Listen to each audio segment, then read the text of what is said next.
Hey Ryan, how are you doing tonight? Oh, Christopher, I'm fantastic. How are you? I'm doing well. I like those readers there. My cheaters, Cheaters, yeah, okay. I got them So at the supply house for my job for $2, nice, and cool. they work.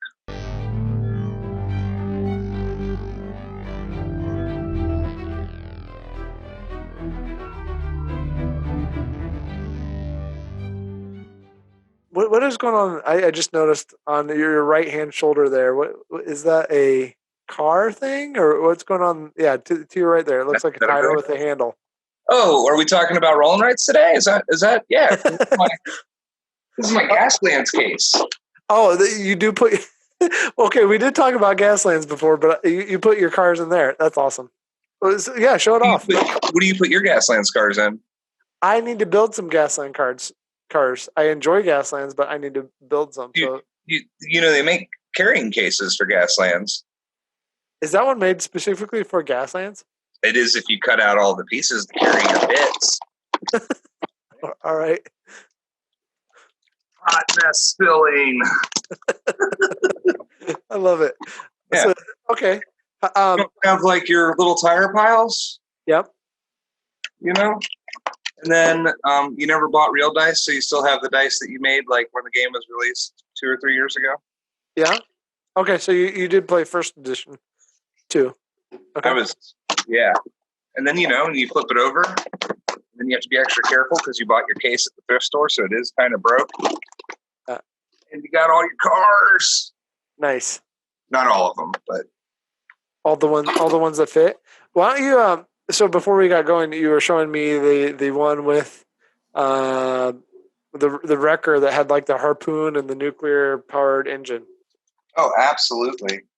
So, little Gaslands advice. It's the apocalypse, so you really can't just like pick and choose what you get. You got to work with what you're given. Right. So I like to buy all of my cars at the thrift store, Uh-huh. or when I'm grocery shopping. Oh, and there goes the book. Okay. It's Gaslands. That's what we're talking about. Right. Yeah. Oh, So I thought it fell. I made a giant mess, but this is I got 5 of these for like $2 at the thrift store, and I added a custom scratch built wrecker. Yep. And that's just sprue, some jewelry chain, and aluminum foil. Uh-huh. And It looks like a wrecking ball. Uh-huh. it has a nuclear engine, which I just found. This is a 40K bit that I found in a bit box. Uh-huh. And then it has a harpoon because this is a very, very slow vehicle. So you shoot him with the harpoon, and then you hit him with the back to you. Yeah.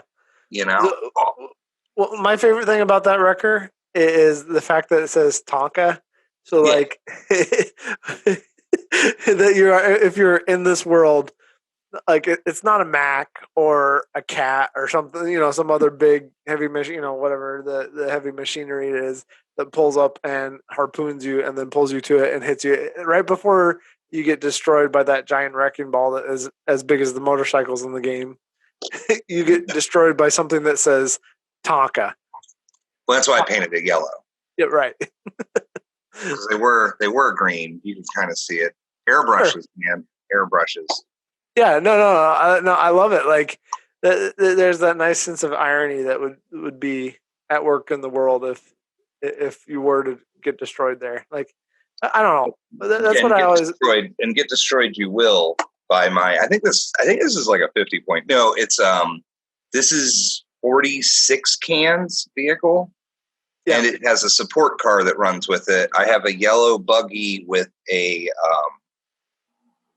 sat nav system or something, or this has a sat nav system. There's a buggy that supports it and tries to pull off hazards, because the problem with an experimental nuclear engine is in Gaslands you collect hazards. If you don't know how to play Gaslands, viewer, look it up. We could get into it. I love it. It's probably my second most played game pre-pandemic, or first. I don't know who keeps track. I'm sure tons of people do. I have that app on my phone as well. I just stopped using it. if you get 6 hazard tokens, your vehicle blows up. Yep. And this thing picks up hazards really easily. So I have to do the 2 times I've ran it, I pretty much spent the whole game against my opponents, playing against my opponents, and playing against myself as I tried not to blow up my 44 point super heavy. Makes sense. So usually GasLands, both at the store I worked at, and I've seen it in several other stores, GasLands ends up on the shelf. The book ends up in the shelf by the RPG stuff and so forth. Do you think that that's a wrong place to put that book? What would you do with it in a store?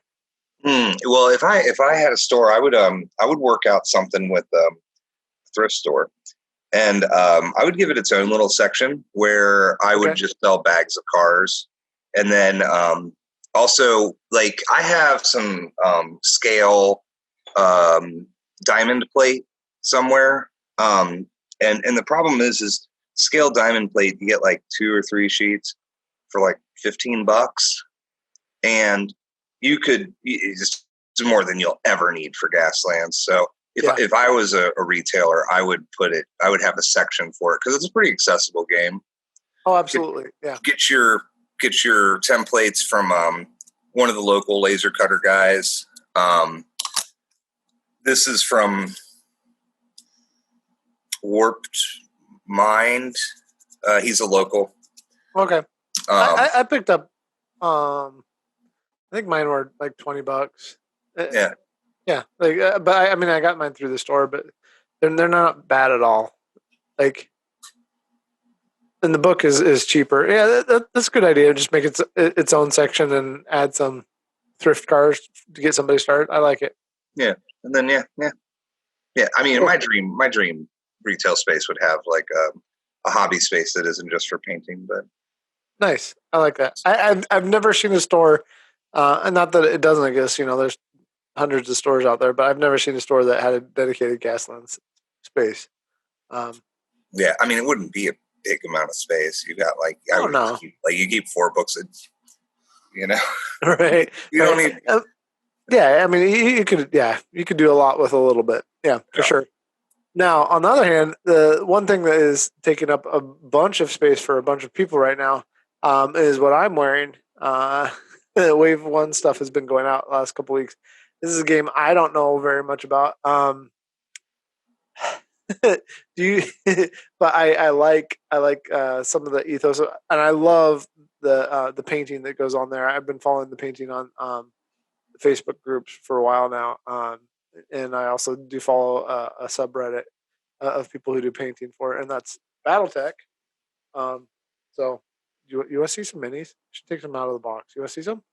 Yeah. I have somewhere too. I have a partially painted BattleTech Cyclops that I was trying to do sky earth non-metallic metals on. If we want to get into nerdy painting, I mean, we're gonna just talk about whatever. So yeah. Okay, so I have some. This one is the. I'm only gonna open one box right now here. This one is the Clan Heavy Striker Star. So I'm going to hold that up for those who are watching. It says, if you can stand against the withering fury of a full-on clan assault, a near-perfect blend of speed and brutality, pinpoint accuracy meets the crash of heavy metal as the warriors of Kerensky press relentlessly toward their objective. So this includes the Gargoyle, the Hellbing. I feel like that's a misprint, but Hellbinger is what it says, not Hellbringer. No, only one R in there. Gargoyle, Hellbinger. Huh? The Hellbinger? Still, it seems like that's. No, I like Hellbinger. No, that's what it's called. It's a Hellbinger. It's like the harbinger of hell. Okay, sure. I think it's a misprint. No, I think you're right. Hellbinger. Either way, that's not. It's not. It doesn't read as well. There's going to be, that's going to be like established lore. Some guy's going to email us from like 1986. Yep. The Mad Dog, the Ice Ferret, and Viper. No assembly required. So that's good for those that don't like doing sprues and everything else. Along with 5 Mech Warrior pilot cards and 5 Alpha Strike cards. Okay, so let's check this out. Look, it supports Alpha Strike too. Because I think those are like two separate games. Like Alpha Strike's like the beginner entry, and then the other version is like the more full. Like I'm going to fly and jump and land on you and kick you rules. Okay.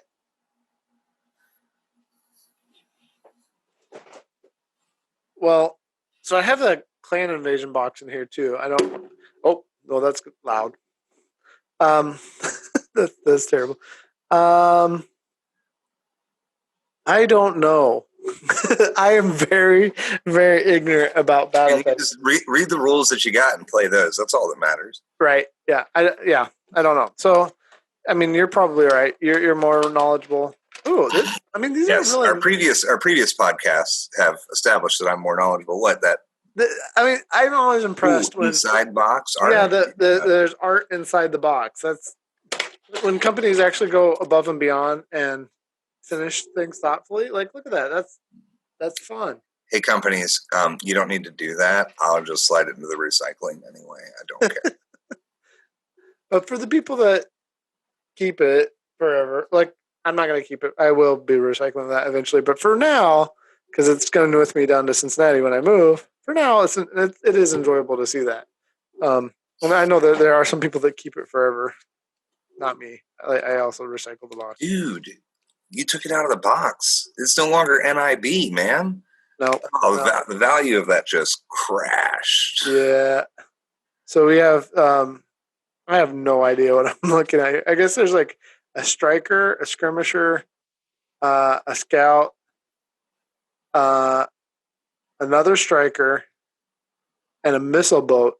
So I'm going to get the missile boat out. And I want to see the missile boat. That sounds exciting. Yeah, let's take that out, look at it, and describe it for those that are just listening. Do you know that Raul Partha / Iron Winds Miniatures in Cincinnati still sell old school BattleTech stuff on their webpage? Oh, really? Like vehicles and stuff? Is that the one that right over there on Glendale Milford Road? I think it's Glendale Milford. I kind of. Oh yeah, no, I've been to the store. But is that the series of BattleTech that everybody got really mad at, and there was the lawsuit and all that? No, that was wasn't that Riffs?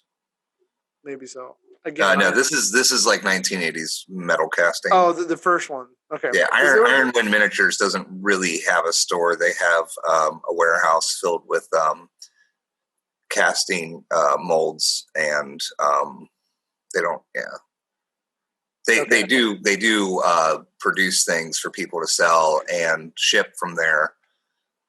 Okay, it's a pretty cool spot. Mike No runs it, and I think I've mentioned that before. That Cincinnati is like home of some of the old school sculptors, like people who sculpt like OG battle mech stuff, which might actually be in that Kickstarter. They might be reusing that. Okay, yeah. It's like this dehumidifier only ever wants to stop running. Is that at your house that beeping is going on? Yeah. Like I'll clean I'll dump the dehumidifier, and then Okay, that's the first time. Literally, I've turned it off every episode since like the second one, and this time I was like, I cleaned it out. I dumped it out a little bit ago, and it just. So that's the first time I've actually heard that. Rising. Awesome. Okay, so this is a. I'm gonna. Look at that. Yeah, describe it to those who are just listening. This is a Vulture Mad Dog Prime missile boat, and as somebody who doesn't know anything, this is what I see. I see these on the left and right shoulders. I don't know what 20 on each side. 1, 2, 3, spots. 20. Maybe that is 20. 2, 4, 6, 8. Yeah, probably 20. I don't know. They're around 20 approximately on each side. 40 missile pods all together. Yeah, on each side, and then it's got these two like long sniper-looking things instead of hands on the mech, and a nice long cockpit in between. That looks like it maybe could seat 2 people. I don't know. Again, I'm ignorant. Christopher is in for a world of surprise when he finds out that pretty much, I don't think many BattleTech mechs have hands. Well, I know that. Oh, that was a description for the listeners. I got you. Okay, but I mean, like 3 of these do. 3 out of the 5 on this. Really? Yeah, they do have some hands. Shows what I know. I guess I only play the guys like the guy in your background. Yeah. Yeah, he doesn't have any hands. Yeah. Anyways, I'm gonna get more into those later. I better put these cards where I don't lose them. Um, this is gonna be quite the journey for me. Um, I think what's interesting about BattleTech is that you could totally just enjoy painting the minis, which is all I've done so far, without ever getting into the games. You could also totally just play the video games and never play the board game. And then there's people who just play the board game and they slowly paint their minis. I mean, I like the roll and write aspect of it. Yeah. Where you roll. On that, on that note, related. Um, you roll and then you write so your moons. Those who aren't familiar with BattleTech, and here's the BattleTech record sheet. It has so that's kind of our theme for tonight is writing. So not necessarily roll and write, although Ryan is talking about it in that sense.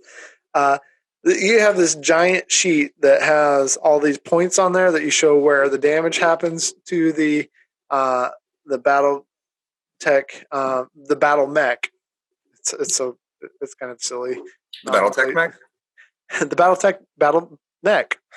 That nomenclature is kind of funny, but talking about the Hellbinger. All right, but this sheet with all these points here where you do different kinds of damage, and then the whole sheet tells you how to do that, and there's heat sinks and all that. So there's a lot of writing involved with playing the game. And that is what puts some people off from playing the game, but then they brought a lot of people back in. Oh, did you ever get to do? I really want to do this one of these times.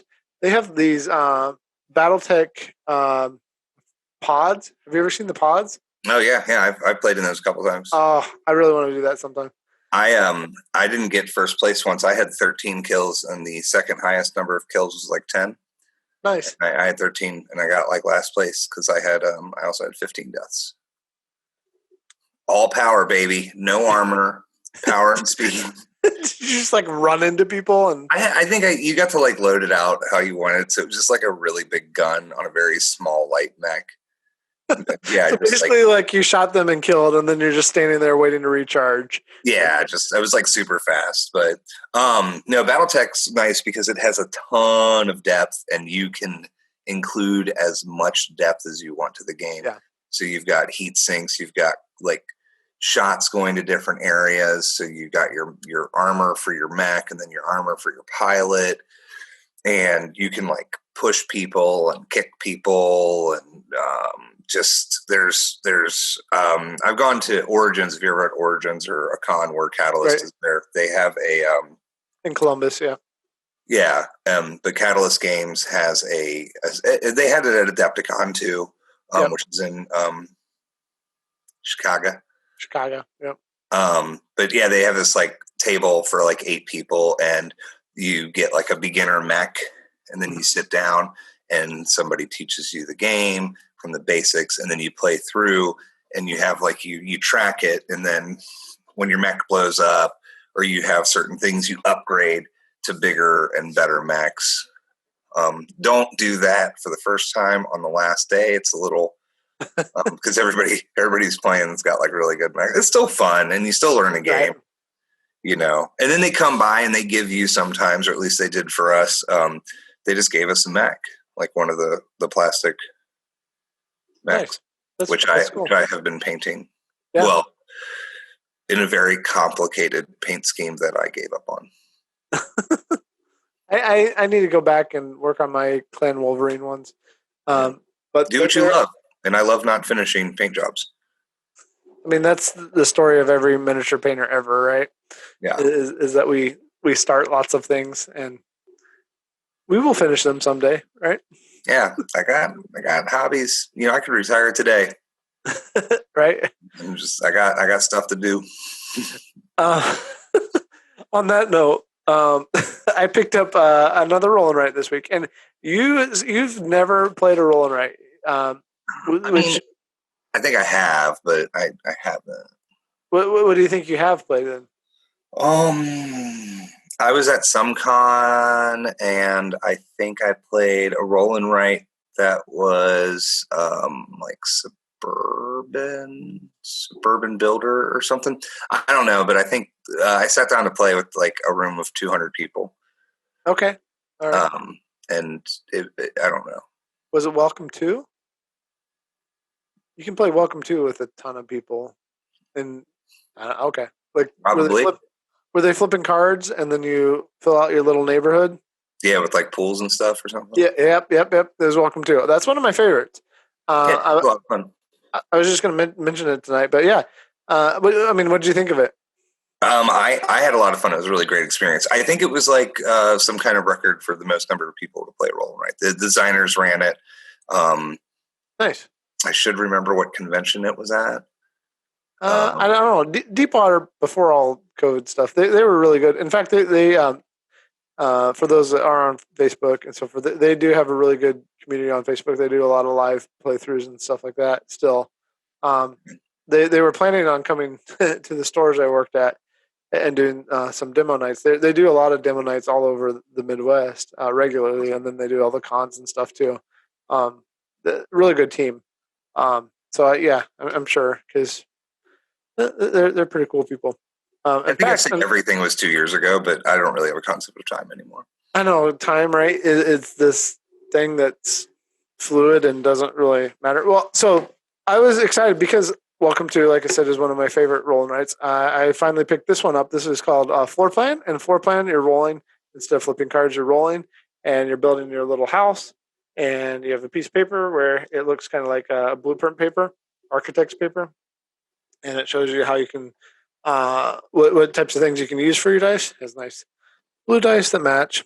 And then each game you have a builder and a person for layout, and a person for that's layout too, and a person for design of the house. And all the cards are different. There's plenty of different cards. For a little $20 game, tons of cards. And for each one of those, you're going to score different rooms and different ways that the rooms interact with one another. And that's why I like roll and writes or flip and writes or so forth, because I think that they have that nice distilled Euro thing that you are making a decision on your own and trying to fulfill objectives. And as you fulfill those objectives, that you're usually building some kind of little engine within it. But do they have any art on the inside of the box? This one does not have any art on the inside of the box. So they are not as thoughtful as the Catalyst guys. But no one's even going to keep the Catalyst. I mean, people are going to keep the Catalyst box, and I'm not judging you. No, but it's funny. Yeah, like this box will be around a lot longer than the Catalyst box. Yeah. But the printing on the inside of those boxes is probably funny. A bigger pain in the tush. Yeah, but I mean, for it is amazing. The games 15 years ago, I'd say even 10 years ago, the quality and printing on the outside of boxes, so you can, if you're not watching, your realtor is glossy. Yeah, there's partial glossy on this. So this part is like the architectural type thing going on, and then you got the partial glossy here and here, and then you have a different ink on the letter in here too. So like that's nice printing for a $20 game. Like $20 game 10 years ago wouldn't. Yeah, it would be like somebody with their eyes crossed in a house that looked like it was drawn by me or a 5-year-old. Speaking of roll and writes, though, side note, I did find a whole bunch of plexiglass left over from a job that I saved. So whenever you're ready to do some train games, we're going to worry about marring the board. Well, which one do you want? Asmodee has a bunch back in stock. Is there one that you're especially interested in, like India Rails or I keep what is the name of the I have to look this up while we're talking. Fantasy train game. Oh yeah. Not Dwarven Rails, but see, we've had it in a previous episode, and now I already forget. Okay, it's Iron Dragon is the name of the game. I mean, I want an OG one that when we open it up, it smells like a used bookstore. You know, So British Rails. yeah, something. I don't know. I played them with people like when I was like a child. I had no idea what was going on, and I was totally put off by the experience. But I've just older people play train games and they play historical war games, and they've been around games for a long time. And I think that they do it because they got it figured out, and those are probably the best games that I wouldn't know because I haven't played them yet. I, hmm, I They have all that gaming experience, and then what are they going to do? They're going to sit down. They're going to play a train game. yeah, They're going to pull up their suspenders and they're going to play some train games. And I have nothing but respect for that because yeah. there's got to be something there. We need to play some train games, put it to test. Okay, the Grognards, the old guard, exist for a reason. sure. Um, I will try a train game. I will, if I find a used train game at a good price, I will pick up a used train game. How about I will that? supply the plexiglass. Okay. Do you All want to right. use crayons like old school, or do you want to go nouveau with dry erase markers? But, I mean, I have plenty of dry erase markers. I mean, maybe that's what roll and writes are is just the new train crayon games. I don't know. You have glasses and a beard, are they? For maybe that's what we're really talking about is that this is just train games for hipsters. Is that what roll and writes are? I need to get my suspenders out. I'm excited for this. And it's not to disparage people who love train games. I'm like, hey, friends, do you want to play a train game? And they're all like, no. I mean, yeah, that's the thing. Like, I'm not disparaging anyone else and their choices in games at all. It just doesn't look interesting to me. But and that's why I'm saying like maybe that's what's going on. And here's the thing: a lot of people are like, well, everybody just pops out a roll and write anymore. They just take their version of whatever and look, it's the blob. I don't know. It's Scythe roll and write. It's you know Ticket to Ride roll and write whatever. Although neither of those actually exists, even though those are Yeah. pretty big companies. So that's yeah. Also yet.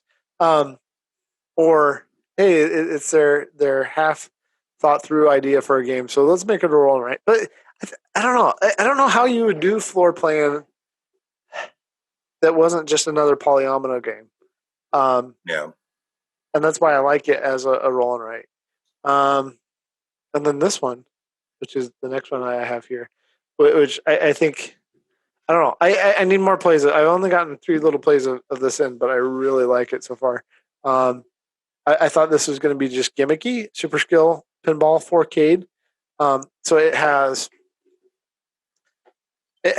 4 different ones in it. There's the Dragon Slayer one. These are going to be shiny, so they're not going to show up well. Dragon Slayer is one of the harder ones. So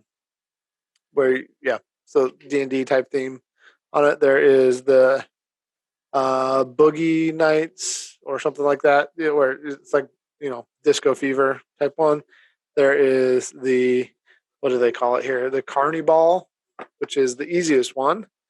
And on each of these, you're starting at the top, and you have this nice little thing that looks like a third of a pinball, sliced, so it's flat on one side and then shiny on the other, and it slides down to keep track of where you're at as you roll. And actually, there's enough for everybody to have 2 of those, so that you can have a multi-ball going on, just like in real pinball. And then there's the Cyber Hacker, which is this one, which has just Cyber Hacker theme. So you have different pinball machines and different levels of difficulty. So basically 4 different mini games. I love that it's MSRP $25, and there's 4 mini games in there. Like just like floor plan, like being $20 and a game that I can play by myself right out of the box and get going with it. Like so many games anymore are great games, but they're $55, $60, $70. And you and I both have talked about the fact that I enjoy the 2-hour games, the 3-hour games, but how often, even before this, did we get to do those on a regular basis? Yeah. And while like this, I can take this, I can sit down, I can play it in 15 to 20, maybe 25 minutes, and actually get a game done, and maybe another game, and do something else while I'm maybe talking with my wife about something at night, and it's relaxing, and it's generally just an enjoyable experience of like giving myself a puzzle, and Yeah. maybe again this is just hipster Sudoku, um, right? Yeah. Yeah. I mean, because we you, are. but you are mixing up Sudoku though. It's not like. I mean, again, all these are just like activities that we're doing and writing them down, and that difference between a game. So it's like journaling with more steps. and A math. lot more steps. And math and odds and things like that, right? Yeah. So is that what roll and writes are? Is that they're just journaling for people who like math a little bit better, and RPGs are journaling for people who like writing and language arts a little bit better? Yeah, and the shared experience. Yeah. So now that we've offended everybody from BattleTech to RPGers to hipsters to train and wargamers, all in one go. I love all of these things. I'm just a really bad advocate for the things that I love.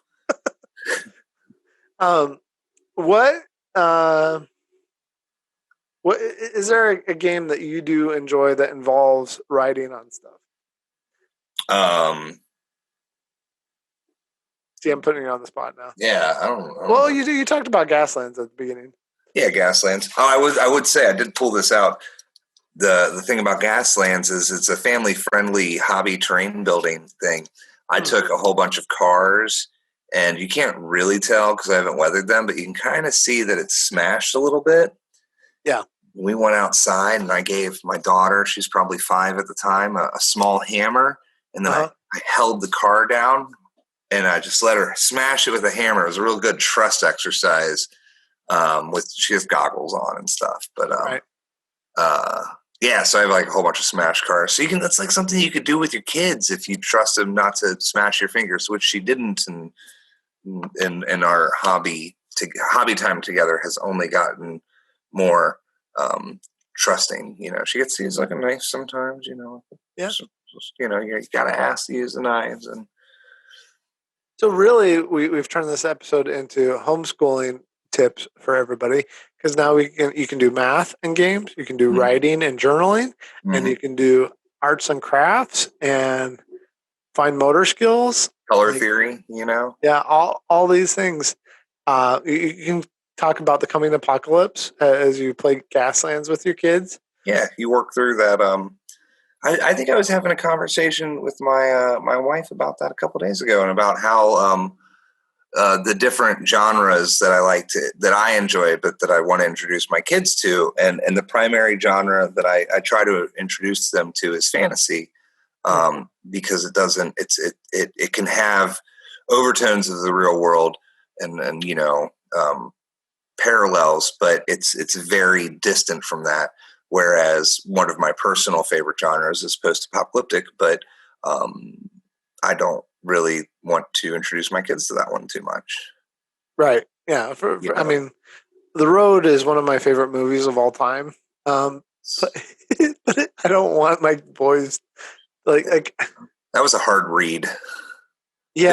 It was a quick read, but it was. I mean, he's such a good Cormac McCarthy is such a good writer. We talked about a couple of other authors we got tired of. I haven't gotten tired of him yet, but I've only read a couple of his books. Do you like his stuff? I think I've just read The Road. If I've read anything else, I might have read I usually will read like multiple stories by the same author, but I don't know if I actually followed up with him. Okay. So Soren's reading 2 things right now, and we'll talk about this real quick. Soren is reading Frankenstein for school. He's almost through that. It's like Mary Shelley's? Yeah, Mary Shelley's Frankenstein, because nice.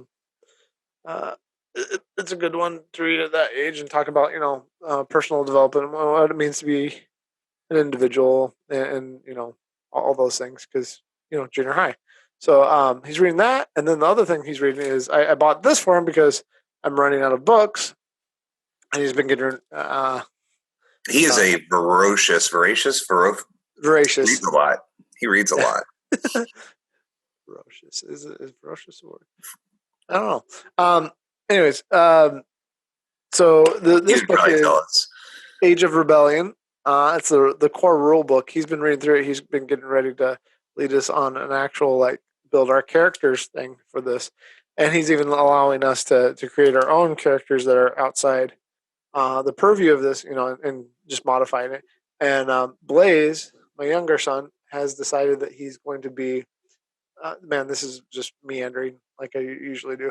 But Blaze has decided he's going to be an Ewok whose parents were killed on the Battle of Endor. And so he decides to leave Endor with some rebels after the party and have his revenge on the remnants of the Empire. And so he's wandering around the galaxy in a stolen TIE fighter, helping rebels out as he wants to, but his driving force is taking out these different Imperial cells that are scattered throughout the galaxy. And he wears a bandolier of grenades and a vocoder so that he can speak in basic and people can understand him, since most people can't understand Ewokese.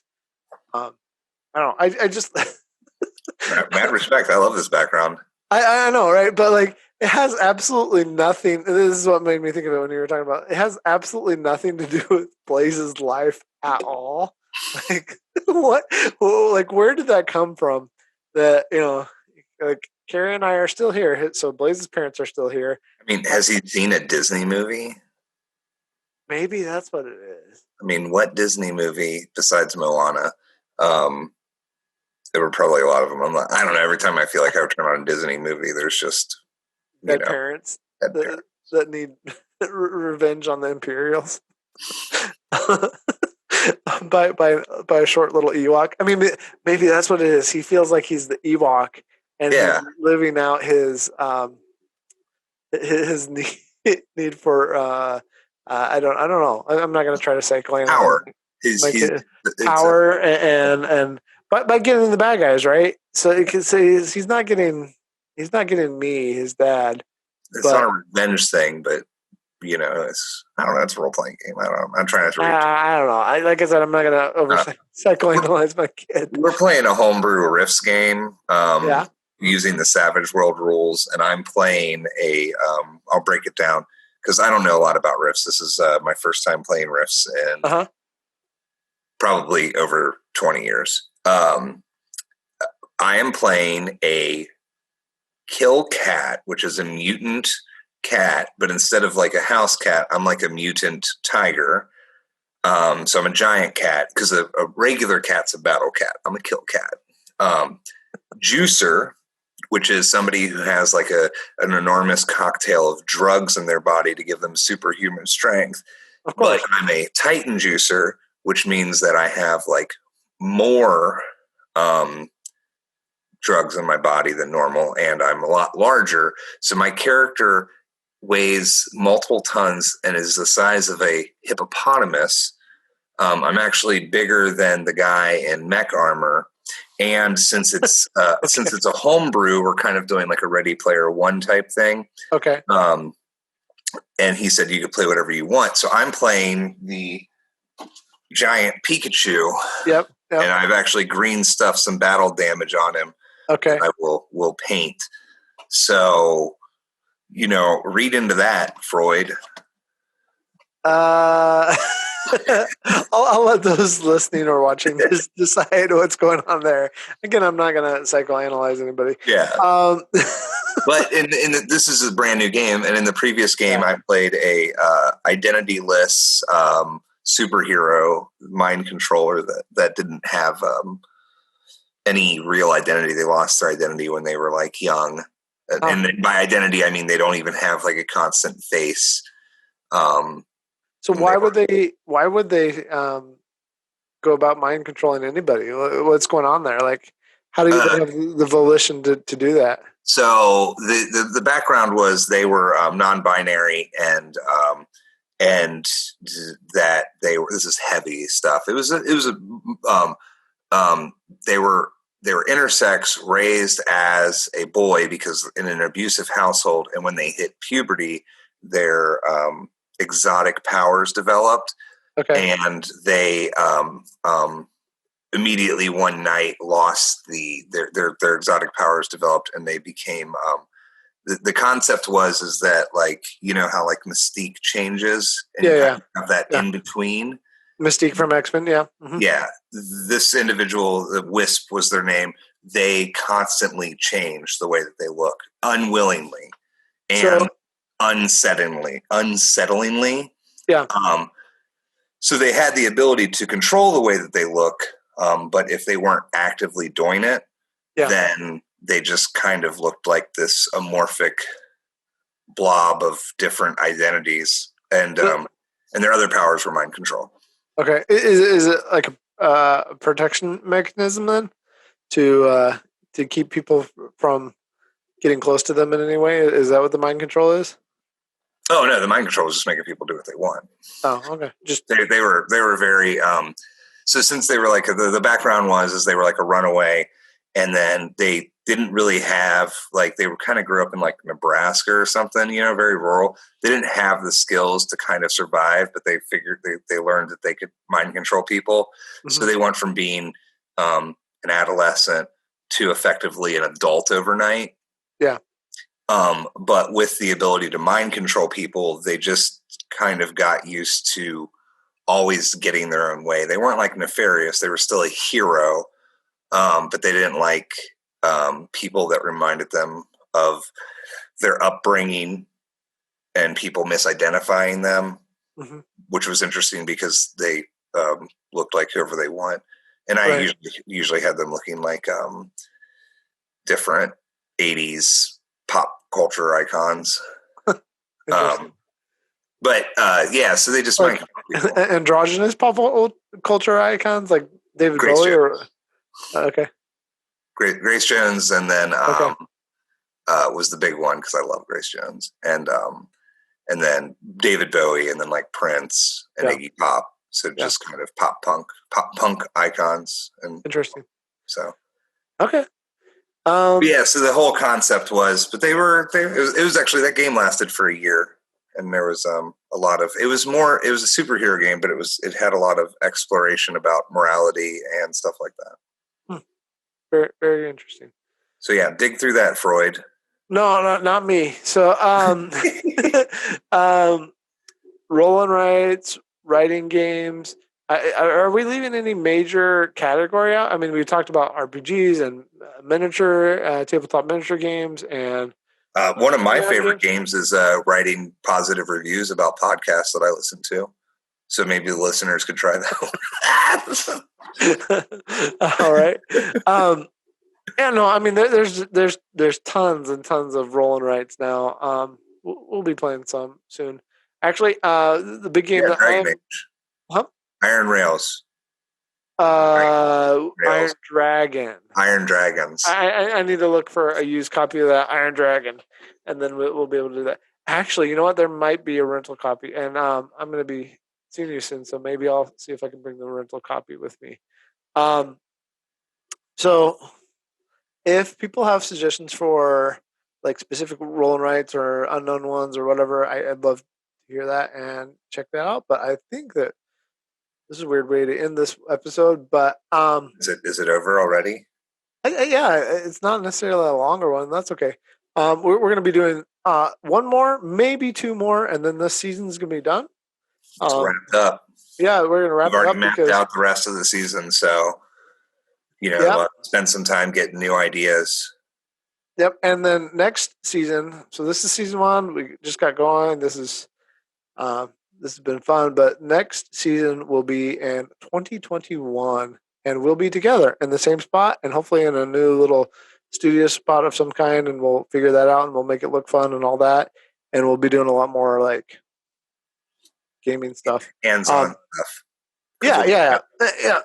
And I am going to be having some the hard stuff that I've been wanting to do more Facebook Live stuff, but I know you're not on that. But the reason I haven't is for if it's not obvious for those that don't know, I'm in the middle of moving, and that takes a little bit longer. And we weren't at our house for 2 days as we went through our showings, but that stressful part's done now. Now the next stressful part of finding a new house to move to happens. So hopefully that goes My smoothly. neighbor's house already sold. I'm sorry. Yeah, well, that's kind of how it's going everywhere right now. This is just a weird year. So, if you're listening or watching, hope you're not discouraged tonight. Hope you're encouraged and playing something fun. Let us know what you're playing. We want to hear about it, especially if it involves writing. And we didn't cover some aspect of gaming relating to writing and playing. Besides scorekeeping, tons of games have scorekeeping. We're not just talking about the scorekeeping aspect, right? But I mean, list building for 40K, that's like a rolling, right? Because you write your list. And then, stretch this out. I would like all of our episodes to be incorrectly identifying genres and then applying every game to that genre. And then apply every game to that. Did I tell you that GasLands is my favorite game?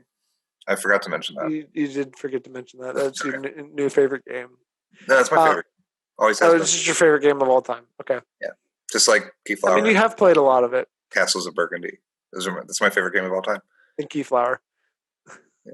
Any game that I get to play is my favorite game. That's a good criteria. All right. Cool. See you, Ryan. See you, Chris. Divert.